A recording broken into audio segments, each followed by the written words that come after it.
제가 요즘 제 아내 때문에 삽니다. 여러분의 얼굴은 네가 뭐 요즘만 그러냐라는 표정인 것 같은데요. 전에도 그랬고요, 요즘도 그렇고, 그리고 앞으로도 그럴 예정입니다. 요즘 제가 많이 피곤한가 봐요. 아내보다 먼저 잠자리에 드는데 자다 보면 아내가 없는 거예요.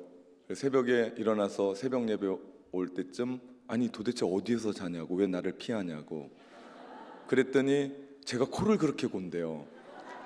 잘 수가 없다고. 그래서 저를 피해서 며칠 밤을 거실에서 잤노라고 얘기를 하더라고요. 어느 날인가 제가 자다가 깼습니다. 그런데 아내가 코를 고는 거예요. 어찌나 고는지. 제가 분명한 거는 다른 건 몰라도 머리만 대면 자는 제가 깬 거 보면 아내가 코를 곤 것 같습니다. 그로잉 이오이 하면서 참 날마다 붙잡고 연구하고 기도하고 집중하는 것을 제가 보게 돼요. 제 아내가 이런 것에 집중하고 기도하고 우리 할 때마다 우리 집은 난리가 납니다. 이게 집인지 들어가야 되는지 말아야 되는지. 우리 전도사님들도요, 우리 아이들, 제가 볼 때는 그 자기가 난 아이들도 아니고 그 손자, 손녀 같은 아이들 붙잡고 목사 잘못 만나서 제자 훈련해야 된다고 그 아이들과 그렇게 웃으면서 우리 훈련을 합니다. 아마 어려울 겁니다. 쉽지 않을 겁니다. 요즘 애들이 보통 애들이 아니거든요. 왜 그렇게 합니까? 왜 그렇게 양육하려고 합니까? 왜 교회가 불 꺼지지 않는 교회를 만들어 갑니까? 이유는 한 가지입니다. 말씀에는 능력이 있기 때문입니다. 우리 이 오후에 우리가 이렇게까지 모여서 말씀을 듣는 이유는 한 가지입니다. 그 말씀에는 능력이 있기 때문입니다. 문학가인 도옙스키는 우리 톨스토이와 함께 19세기에 러시아 문학의 대표자입니다. 그는 프랑스 사상에 아주 가득했었던 사람이었고 지대한 관심을 가지면서 몇몇의 청년들과 함께 혁명 서클을 만들었다가 러시아 정부로부터 발각되면서 사형에 처해집니다.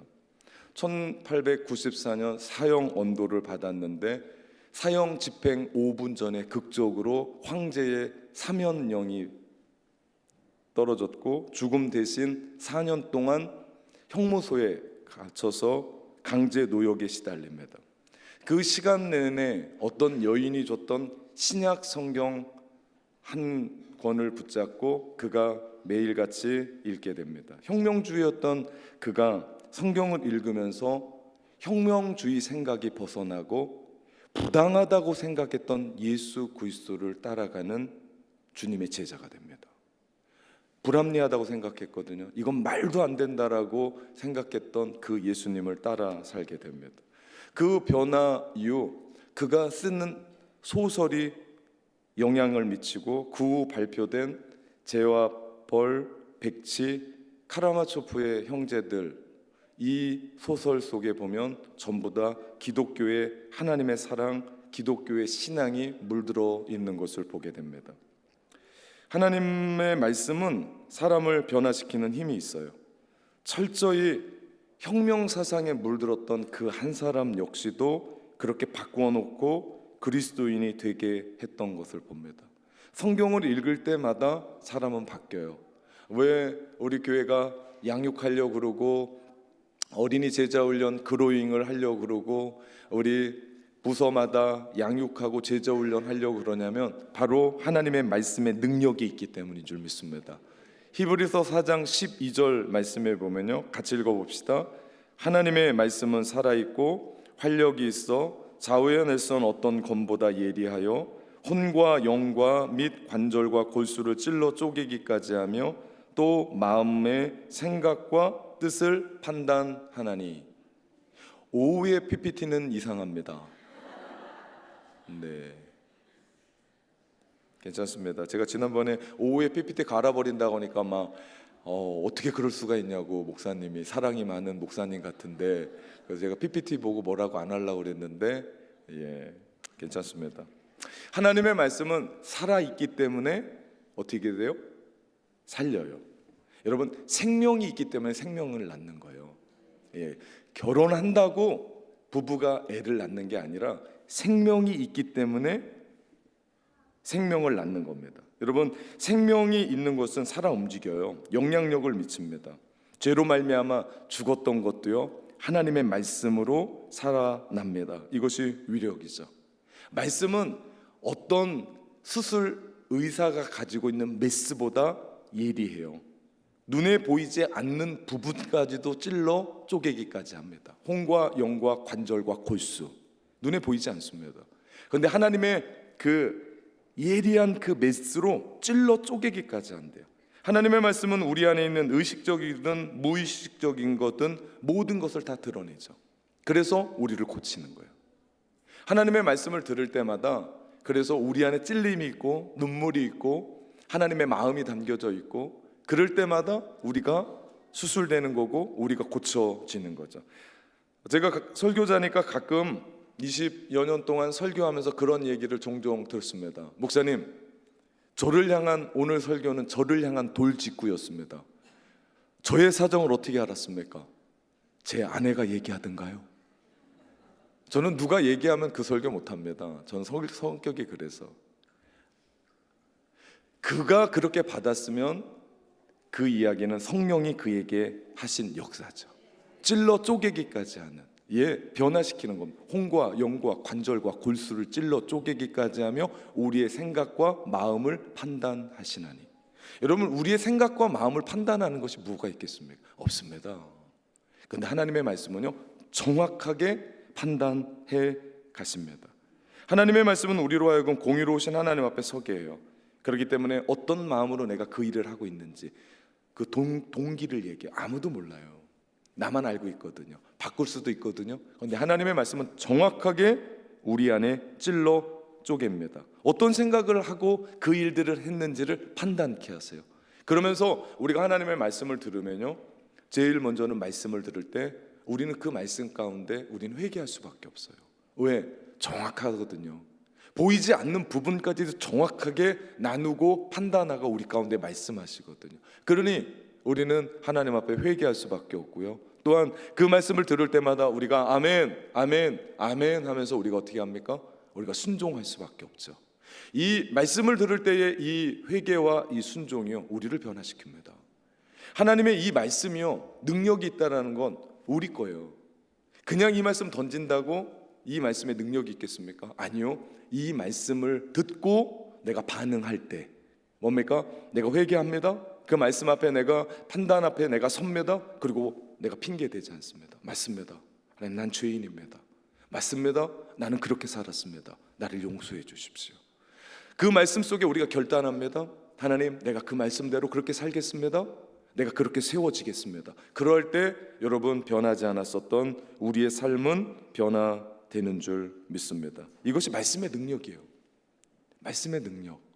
그렇기 때문에 시편 150편의 말씀을 여는 시편 1편의 말씀은 너무나 귀합니다. 우리 이제는 되겠죠? 1절과 2절 같이 읽어봅시다. 복 있는 사람은 악인들의 꾀를 따르지 아니하며 죄인들의 길에 서지 아니하며 오만한 자들의 자리에 앉지 아니하고 오직 여호와의 율법을 즐거워하며 그 율법을 주야로 묵상하는 자로다. 아멘. 묵상한대요. 우리 유진 피터슨의 이 책을 먹으라 라고 하는 책에 보면요, 이 묵상에 대한 이야기를 아주 묘사를 잘 해놨습니다. 자기 집에 키우던 사냥개가 어느 날 사슴 뼈다귀를 발견하고 그 뼈다귀가 하얗게 드러날 정도로 빨고 또 빨고 또 빨고 그 다음 날도 빨고 또 빨고 또 빨고 빠르면서 음미하고 핥아먹으면서 그 뼈다귀가 닳아 없어질 때까지 빨아내는 것, 이것이 묵상이래요. 우리가 하나님의 말씀을 그냥 한 번 보고는 절대 이해 못합니다. 근데 이 말씀을요, 그 사냥개가 뼈다귀가 얼마나 맛있겠어요. 그 사슴뼈가 얼마나 맛있겠어요. 핥고 또 핥고 음미하고 핥아 먹는 것처럼 우리 하나님의 말씀을 그렇게 먹을 때 맛이 있고 신이 나고 묵상하고 거기에 빠져 들어가게 되죠. 그러면서 우리를 변화시킵니다. 그렇게 묵상하고 살아갈 때 시편 1편 3편 3절에 있는 말씀을 같이 읽어봅시다. 그는 시냇가에 심은 나무가 철을 따라 열매를 맺으며 그 잎사귀가 마르지 아니한 같으니 그가 하는 모든 일이 다 형통하리로다. 아멘. 그리고 그렇게 우리가 하나님의 말씀을 묵상하고 그렇게 서게 될 때 이 사람이 복받는 사람이라고요. 시냇가에 심은 나무가 철을 따라 과실을 맺으며 열매를 맺으며 그 잎사귀가 마르지 아니한 같으니 그가 하는 모든 일이 다 형통하리로다. 저는 우리 낙원의 모든 공동체, 우리 낙원의 가족들이 주님 안에서 형통하기를 원합니다. 형통하기를 축복합니다. 그러면 우리가 하나님의 말씀을 그렇게 묵상하고 또 묵상하고 또 묵상해야 돼요. 가까이 하셔야 돼요. 여러분, 얼마나 하나님의 말씀을 가까이 합니까? 얼마나 우리가 하나님의 말씀에 가까이 있습니까? 하나님의 말씀 안에 거할 때 우리 인생은 형통하게 되는데, 하나님의 말씀으로 내 삶의 변화를 맛보려면 세 가지 원칙이 필요해요. 첫째는요, 하나님의 말씀을 내 기준으로 삼는 거예요. 결단해야 돼요. 다른 건 없습니다. 하나님의 말씀이 내 인생의 기준입니다. 여러분, 망망대해를 떠다니는 배에도요 기준이 있어요. 나침판이라고 하는 변하지 않는 기준이 있어요. 우리 인생도 변하지 않는 기준이 있어야 돼요. 그 인생에 변하지 않는 기준이 하나님의 말씀입니다. 세상은 변해요. 성격도 변해요. 삶도 변해요. 유행도 변해요. 우리의 얼굴도 변합니다. 나이가 들어가면서 우리의 얼굴도 달라집니다. 그런데 절대 변하지 말아야 될 게 있는데, 그것이 우리의 인생을 붙잡고 가는 하나님의 말씀입니다. 이 기준 변하면 끝이에요. 우리 줄을 세우기 위해서 기준을 세웠는데 그 기준이 움직이거나 움직이면 안 돼요. 기준하고 서 있으면 그 사람으로부터 줄이 세워가는 것처럼 하나님의 말씀이 우리 인생의 기준이 되었을 때 이거 흔들려져 버리면 우리 인생은 복은 그만두고 우리 인생은 남지 않습니다. 그렇기 때문에 우리는 양육하는 거예요. 그래서 우리는 하나님의 말씀을 배우는 겁니다. 복음서에 보면 주님이 세례 요한에게 세례를 받으실 때 강에서 올라오실 때 성령이 비둘기처럼 임하며 하늘에서 소리가 들립니다. 이 말씀이 마태복음 3장 17절에 있는 말씀이에요. 이는 내 사랑하는 아들이요 내 기뻐하는 자라. 하늘에서 소리가 났어요. 여러분, 예수님의 공생의 사역의 시작의 종지부는 여기에서 시작됐어요. 세례받고 올라오는데 이는 내 사랑하는 아들이요 내 기뻐하는 자라라고 하늘에서부터 선포가 내려왔어요. 그 말씀을 들으셨던 예수님은 이 말씀의 위력으로 공생애를 승리해 가요.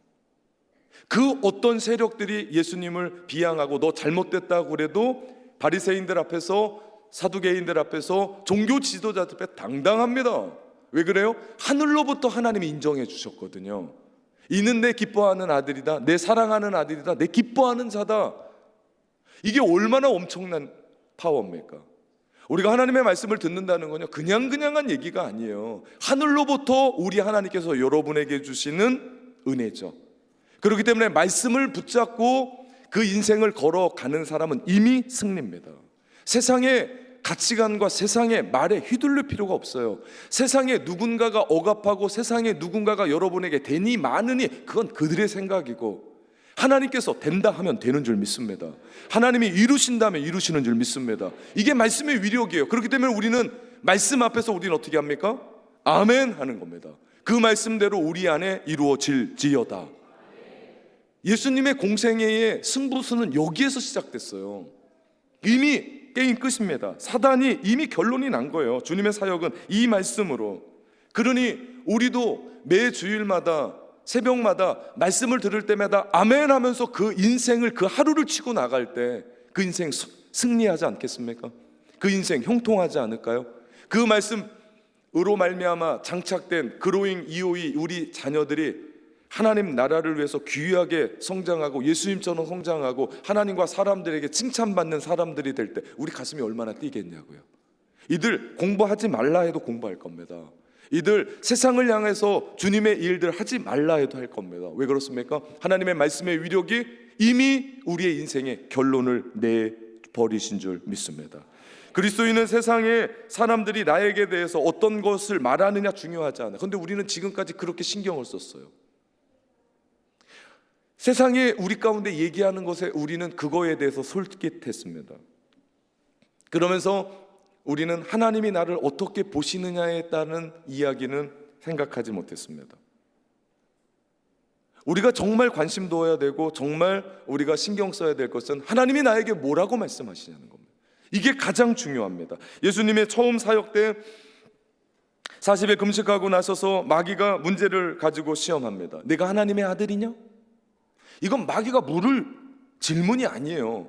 마귀가 하나님의 아들이냐 아니냐를 묻는 것도 아니고 그가 하나님의 아들이라고 인정하든 안 하든 예수 그리스도는 하나님의 아들입니다. 우리는 자꾸만 마귀가 정해놓은 기준으로 우리 삶을 적용하려고 그래요. 내게 능력이 있어야 돼.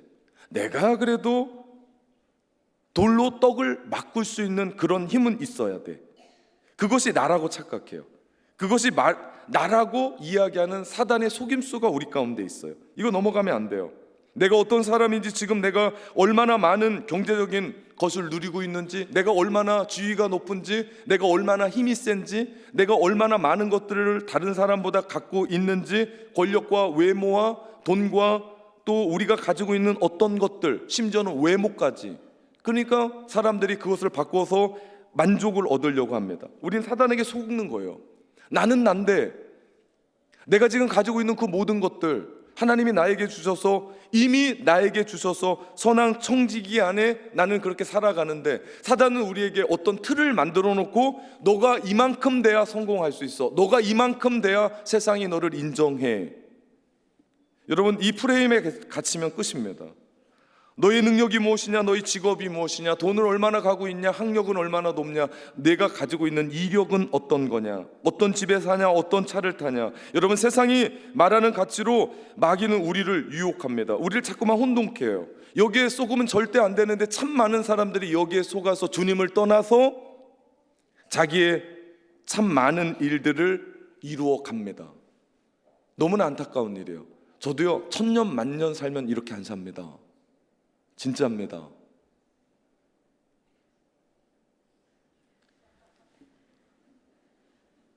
얼마 못 살더라고요. 가만 보니까. 제 동생은 30에 하나님 나라로 갔습니다. 얼마 못 살더라고요. 제 아버지 동생의 그 죽음 때문에 충격을 받으셔서 얼마 있다 돌아가셔서 얼마 못 사시더라고요. 여러분은 많이 사실 것 같습니까?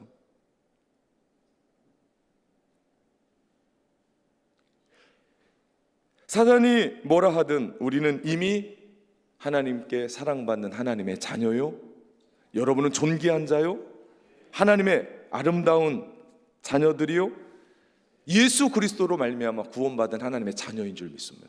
여러분, 이거 흔들리면 다 흔들려요. 근데 우리가 이것을 무엇으로 붙잡습니까? 하나님의 말씀으로 붙잡아요.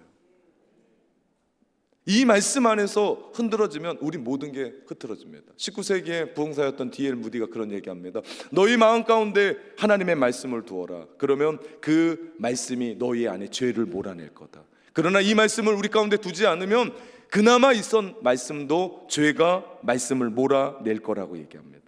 예수님은 이 사탄의 시험을 어떻게 이기셨습니까? 다른 거 아니었어요. 말씀이었습니다. 오늘 보면 4장 4절 말씀을 다시 한번 보면요, 예수께서 대답하여 이르시되 기록되었으되.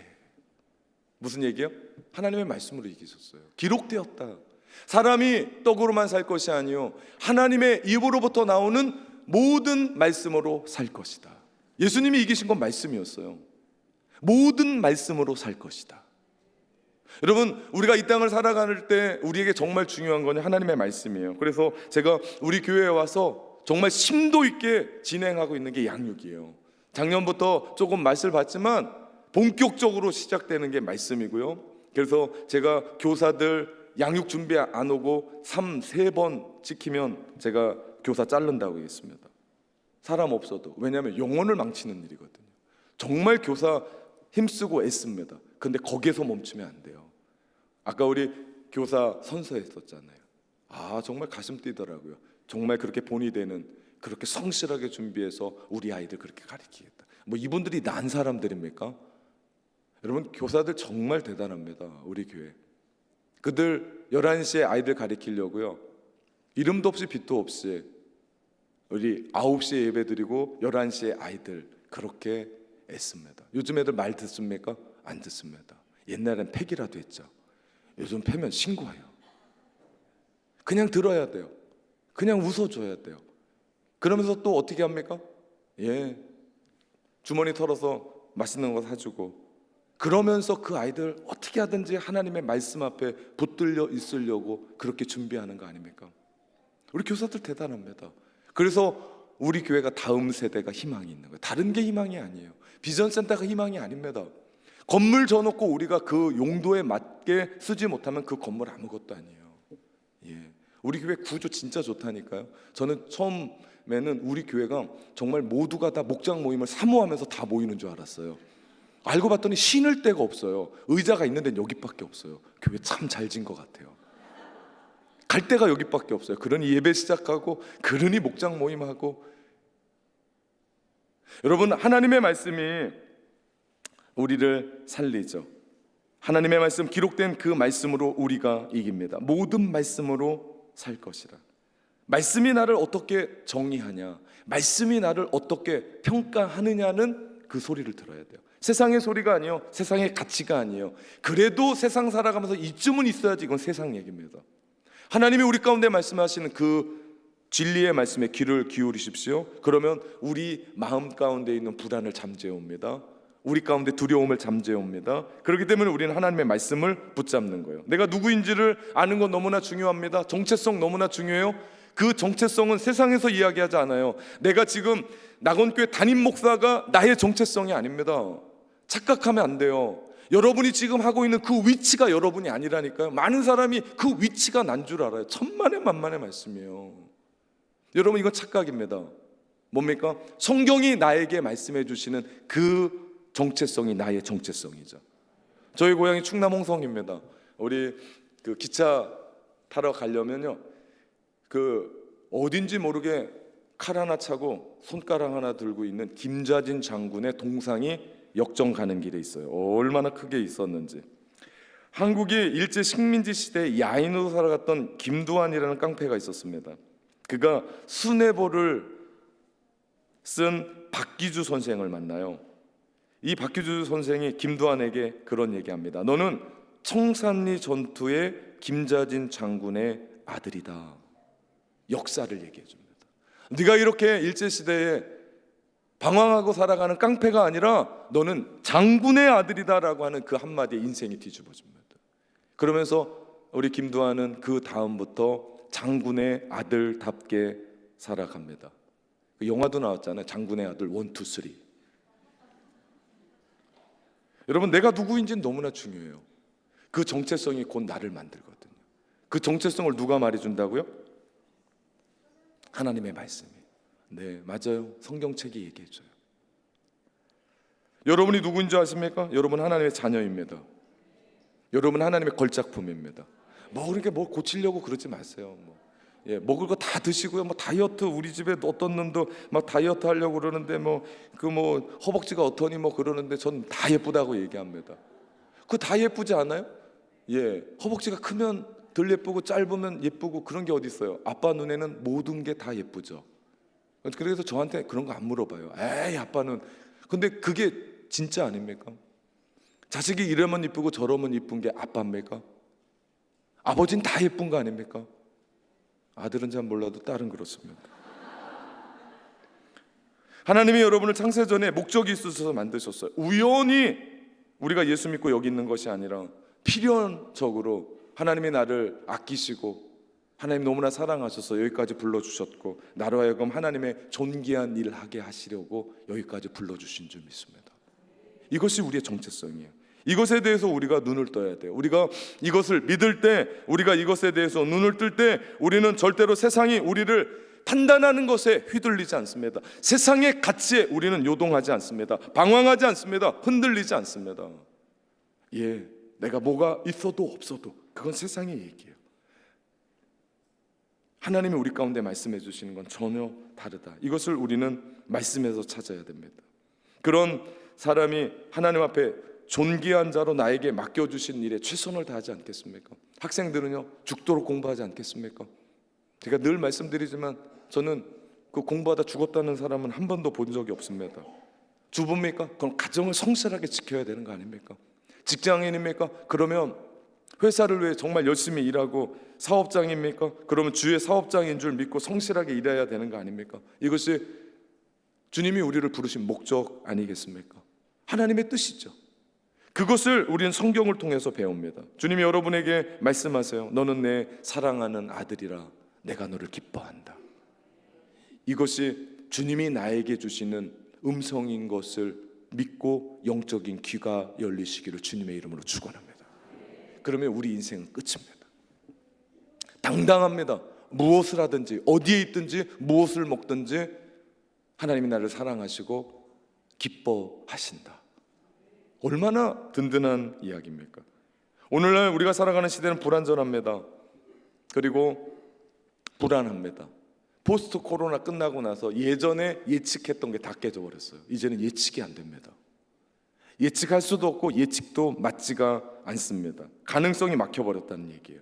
우리가 알고 있는 정보들이 틀린 게 너무나 많고 다 진리가 아닙니다. 이럴 때 우리가 붙잡아야 될 것은 역시나 하나님의 말씀입니다. 우리 시편 119편 105절에 보면 같이 읽어볼까요? 주의 말씀은 내 발의 등이요 내 길의 빛이니이다. 아무리 어렵고 어둡고 불안한 시대였더라도 하나님의 말씀이 우리 가운데 있을 때 주의 말씀은 나의 발의 등이요 내 길의 빛이 되는 줄 믿습니다. 불분명한 시대, 불안한 시대, 우리가 붙잡아야 될 건 세상이 아니에요. 돈 되는 게 아니에요. 뭡니까? 더욱더 하나님의 말씀을 붙잡아야 돼야 되는 줄 믿습니다. 내 삶에 하나님의 말씀이 내 삶의 변화를 맛보려면 성경의 진리를 내 것으로 취해야 돼요. 첫 번째 뭐였습니까? 기준으로 삼으라. 두 번째는요, 내 것이 되게 해야 돼요. 성경의 진리의 말씀의 기준을 붙잡고 단순히 성경을 읽는 것만으로 부족하고요, 성경이 나를 변화시키게 하기 위해서 성경을 내 것으로 만들어요. 내 것으로 만드는 5가지 방법이 있는데요, 하나는 받아들이는 거예요. 마음문을 열고 받아들이는 거예요. 우리 씨 뿌리는 비유에 보면 길가밭, 돌짝밭, 가시떨기밭이 있어요. 이 모든 밭의 특징은 닫힌 마음이에요. 여기엔 열매가 열리지 않습니다. 옥토, 이 좋은 땅은요 열린 마음이에요. 사모하는 마음이에요. 갈망하는 마음이에요. 그렇기 때문에 오늘 이 오후 예배 때 더 많이 오셨는데 이 예배 때 이렇게 오는 거 아닙니까? 왜 그렇습니까? 우리의 열린 마음. 여러분, 성경의 말씀으로 내가 변화되기 위해서는 성경의 진리를 내 것으로 삼아야 되는데 처음에는 받아들이십시오. 오해하지 마십시오. 그거에 대해서 의심하지도 마십시오. 받아들이십시오. 우리가 받아들이고 우리 가운데 함께 열린 마음으로 우리 가운데 들 때 그 말씀에는 생명력이 있어서 반드시 우리에게 최소가 몇 배입니까? 30배, 그 다음에 60배, 그 다음엔 100배의 열매. 여러분이 한 것 중에 최소 30배 남긴 게 있습니까? 지금까지? 있냐고요? 질문이라고요. 우리에겐 질문만 하면 저를 뚫어지게 쳐다보시더라고요. 있냐고요? 없습니다. 특별하지 않군. 그리고 그렇게 30배 남긴 분은 여기 없을 거예요. 딴 데 가 계시지. 이사 가셨지 벌써. 바닷가 근처나 어디로. 여러분, 하나님의 말씀은요 우리의 최소의 30배입니다. 여러분, 이 말씀을 믿고 받아들이시고 그 말씀 속에서 그 말씀을 내 것으로 취할 때 하나님의 말씀이 우리를 변화시키는 줄 믿습니다. 두 번째, 읽으라. 읽는 거예요. 하나님의 말씀, 우리 1년이면 우리 일독하자고 우리 내잖아요. 그거 읽어 가십시오. 우리 예전에는 성경이 파피루스나 양피지에 쓰여져서 되게 비쌌어요. 뭐 소장할 수가 없었어요. 그러니까 회당에 모여서 한 사람이 그걸 읽고 잘 보관해 놓고 했어요. 근데 요즘은 너무나 집에 뭐 성경이 너무 버전마다 있는 사람도 있어요. 그리고 요즘은 스마트폰에서 성경을 읽어줘요. 얼마나 친절한 요한씨보다 더 친절한 사람. 그러면서 요즘은 그 성경이 재미없을 것 같아서 드라마 성경도 있어요. 태초에 하나님이 천지를 창조하시니라 우르르 쾅쾅 하면서 막 들을 때마다 막 천지가 진짜 창조되는 것처럼. 어쨌든지 여러분 읽으십시오. 정말 좋은 때 살아가고 있거든요. 정말 그렇게 노출되는 시대에 살고 있거든요. 그럴 때 우리가 읽을 때 하나님의 말씀이 내 것이 되어주는 줄 믿습니다. 세 번째는요, 연구하라. 이게 양육이에요.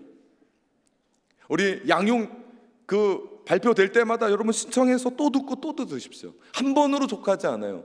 우리 어떤 일들을 하기 위해서 지난번 양육했던 분들 한 번씩 스텝으로 더 듣는 분들이 있어요. 우리 좋대요. 두 번 들으니까 더 좋대요. 여러분, 제가 20여 년 동안 제자 훈련하고 양육했는데요, 저를 만나서 변화된 사람이 많을까요? 제가 그거 하면서 제가 더 많이 변화됐을까요? 대답을 하시라. 모릅니다. 저도 잘. 근데 진짜 중요한 건요, 제가 가르칠 때마다 배웁니다. 제자 훈련하는데 제가 주님의 제자 안 되고 가르칠 수 있겠습니까? 제가 암기하라고 그랬는데 암기 안 하고, 제가 큐티 하라는데 큐티 안 하고 거기 가서 그거 할 수 있겠습니까? 할 수가 없습니다. 여러분, 우리가 양육하는 교회, 언제든지 여러분 성경 말씀을 배우고 그 속에서 인생의 답을 찾으십시오. 이건 말씀만 연구하는 게 아니에요. 소그룹이 모이잖아요. 그러면 그 속에서 관계가 형성이 돼요. 그러면 몇 기 성경 공부를 하다 보면 거기에 너무 기마다 달라요. 네, 사람 모인 사람들마다 달라요. 어떨 땐 정말 나의 모든 밑바닥까지 다 지식까지 끄집어내는 데가 있고요, 어디는 그냥 하는 데가 있어요. 네, 다 달라요. 우리가 어느 모임이든지 함께 가서 그것을 공부함으로 내 것으로 만드십시오. 네 번째는 암송이에요. 기억하고. 우리 그로잉 EOE 아이들이요, 매주마다 암송합니다. 그리고 그 말씀을 또 이야기합니다. 여러분 그거 아십니까? 제가 그 어렸을 때 암송했었던, 교회 다니면서 암송했었던 그 말씀은 지금은 그 개역 성경에서 개역 개정으로 변해서 뭐 조금 변함이 있긴 하지만 그때 말씀을 다 외우고 삽니다. 예, 목사 안수 받는다고 59절 외워서 막 시험 보는 건 생각이 하나도 안 나고요, 그때 외웠었던 그 말씀이 아직도 생각이 나고, 시험이 들 때 생각이 나고, 어려울 때 생각이 나고, 그래서 그 말씀으로 기도하고 함께 합니다. 여러분, 내가 성경을 암송할 때 내 것이 됩니다. 마지막으로 묵상하는 거예요. 아까 이야기했던 것처럼 사냥개가 뼈다귀를 핥고 또 핥고 또 핥고. 하나님의 말씀이 놀라워요. 지금 당장 한번 봤는데 안 보이거든요. 점심 때 한번 쪽지에다 써놓고 또 한번 보는데 그 다음에 보이고 그 다음에 보이고 그 다음이 보여요. 말씀을 읽어가면 읽어갈수록 정말 깊이 있는 그 말씀 앞에 우리는 서죠. 여러분, 우리가 말씀을 읽는 것 같잖아요. 우리가 말씀 앞에 서면요, 말씀은 전신 거울이 돼서 나를 읽어요. 그러면서 내 안에 그 말씀이 나를 지배하죠. 그러면서 그것이 내 것이 되어지는 줄 믿습니다. 우리는 지금까지 말씀을 내 것으로 만드는 것에 대해서 얘기를 했습니다. 처음에 뭐였죠? 마음을 열고 받아들여라. 두 번째는 네, 예. 세 번째는 예. 네 번째는 예. 다섯 번째는 예. 이 모든 일들을 가지고 세 번째가 가장 중요합니다. 말씀으로 말미암아 변화시키기 위한 실천하십시오. 이제 살아야 돼요. 그렇게 우리가 하나님의 말씀을 내 것으로 만들었습니다. 우리가 받아들였습니다. 우리가 읽었습니다. 우리가 연구합니다. 우리가 암송합니다. 우리가 그렇게 묵상하며 살아갑니다. 이제는 거기서 멈추지 말고 살아내십시오. 하나님의 말씀을 우리가 들었고 우리가 그런 삶을 살아간다면, 일부 예배 때, 우리 오전 예배 때 우리가 얘기한 것처럼 우리가 날마다 그 십자가의 그 자리에 머물도록 우리가 날마다 그렇게 실천해 나가는 겁니다. 그렇게 될 때, 하나님의 말씀이 내 삶에서 실천되어질 때 우리는 결국 우리의 삶을 뒤집죠. 우리의 삶을 바꾸죠. 하나님의 말씀으로 내 자신을 변화시키는 건 쉽지 않은 일입니다. 변화는 어려운 일이에요. 때때로는 고통스럽습니다. 나를 깨야 돼요. 내려놔야 돼요. 버려야 될 때도 있습니다. 바꿔야 될 때도 있어요. 고정관념을 뒤집어야 될 때도 있습니다. 이 나이에 하셔야 돼요. 지금 이렇게 살았는데 하셔야 돼요. 왜 그렇습니까? 그거 하지 않으면 우리 인생은 변하지 않기 때문에. 하나님의 말씀으로 우리가 양육하는 이유가 거기에 있고, 그냥 예수 믿으려면 그냥 다니십시오. 그러나 내가 신앙생활하면서 하나님의 말씀에 승부수를 띄우고 하나님의 말씀 앞에서 내가 변화되어야 한다면 그냥은 안 될 겁니다. 왜? 이 말씀엔 능력이 있기 때문에. 이 말씀엔 능력이 있기 때문에. 분명히 이 말씀을 제가 던지면 누군가가 맞아서 아프긴 할 거예요. 그렇죠? 근데 이 말씀의 능력을 펴서 우리가 받아들이고 읽고 우리가 묵상하고 연구하고 암송하면요, 그 말씀의 능력이 우리의 인생을 송두리째 뒤집어지는 그런 일들이 우리 가운데 일어나게 되는 줄 믿습니다. 19세기 부흥사였던 D.L. 무디가 한마디 더 합니다. 성경은 정보를 위한 책이 아니라 변화를 위한 책이다. 그렇기 때문에 우리는 성경을 읽어갈 때요, 하나님의 원 계획을 우리는 듣게 돼요.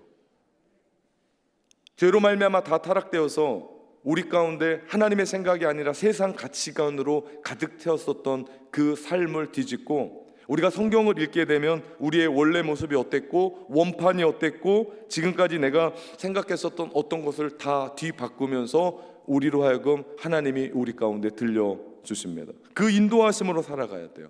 사랑하는 성도 여러분, 오닉스 청년 여러분, 진리로 여러분의 인생을 바꾸시기를 주님의 이름으로 축원합니다. 기도하겠습니다.